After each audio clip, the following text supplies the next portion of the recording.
Long ago, high in the misty peaks of the Andes Mountains, there lived a boy named Amaru. He was small, no more than 10 summers old, with eyes as bright as the morning sun and hands rough from helping his family in the fields. His people belonged to the mighty Inca Empire, rulers of vast lands, builders of stone cities, and keepers of farming secrets older than memory itself. But in Amaru's village, life was not always easy. The land was steep, the air thin, and the cold winds merciless. Food was precious, for every harvest meant survival, and every seed carried hope for the future. And among all the crops, the Inca cherished maize, quinoa, beans. One humble root was beloved above all, the potato. The potato was more than food, it was life. It could grow where nothing else would, clinging stubbornly to the rocky soil, nourishing both rich and poor. The elders said that the potato carried the spirit of Pachamama, Mother Earth herself. To plant potatoes was to honor the gods. Amaru's father had gone away to serve in the Inca army, leaving him and his mother to tend their small plot of land. Their storehouse was nearly empty, and the winter frost loomed on the horizon. His mother worked hard, but one morning she fell ill. Her strength waned, and she could no longer climb the terraces to farm. Amaru looked at the barren fields and felt a weight press on his heart. Without food, they would starve. The neighbors had their own troubles, and the village priest said offerings to the gods must continue, even in hard times. But Amaru was only a boy. What could he do? One evening, as he sat beside his mother's bed, she whispered, "Amaru, the land listens to those who love it. The potato is generous. Plant it with care, and Pachamama will provide." Those words lit a fire in Amaru's chest. He rose the next morning before the sun, carried a small basket of seed potatoes, and set out alone toward the high terraces. The earth was frozen, the stones hard, but his spirit was stronger. With his tiny hands, he dug holes in the soil. He placed each potato gently, as if tucking in a child to sleep. He covered them with dirt, pressed the ground, and whispered prayers to the mountains. Day after day, he returned, watering them with what little he could carry, protecting them from the frost with straw and stone. The villagers laughed when they saw him. "That boy thinks he can feed us all with a handful of potatoes," they mocked. He should be playing, not pretending to be a farmer.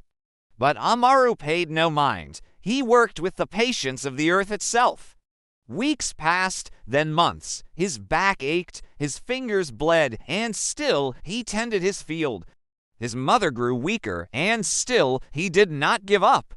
Then, one morning, as dawn kissed the mountains with golden light, he saw something miraculous, tiny green shoots pushing through the soil, defiant against the cold. Amaru's heart leapt. The potatoes were alive. He danced around the terrace, singing songs of gratitude to Pachamama. The villagers, curious, came to see. At first they were silent. Then, slowly, they began to help. One brought water, another brought straw, and soon the boy was no longer alone. His courage had awakened their hope. The shoots grew tall and strong. Flowers bloomed, white and purple like the mountain sky. And when the time came, Amaru dug into the earth and pulled up a treasure unlike any gold or silver, plump, round potatoes, enough to fill baskets upon baskets. The harvest was abundant, more than anyone had expected. There was food for his mother, food for the neighbors, food enough to last through the winter. The villagers gathered in celebration, offering thanks to the boy who had refused to give up. The priest declared that the gods had blessed Amaru's devotion. But Amaru only smiled and said, "It was not me. It was Pachamama. I only gave her my hands." Word of his potatoes spread across the valleys. Travelers carried the story to other villages, and soon it reached the ears of the Inca officials. They marveled at the boy's wisdom, and they sent seeds from his harvest to plant in distant lands. Over time, the humble potato became the food that sustained the empire. It fed soldiers, builders, farmers, and nobles alike. It allowed the Inca to thrive, to build their great stone cities, and to endure the harsh Andean winters. And it all began with the small hands of one boy who dared to plant hope when others had none. Amaru grew older, but he never forgot that season of struggle.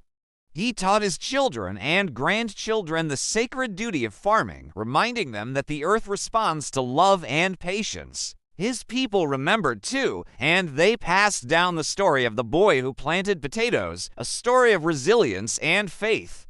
And so, when you eat a potato today, whether baked, boiled, or fried, remember that it carries the spirit of the Andes, the legacy of the Incas, and the courage of a boy who believed in the gift of the earth.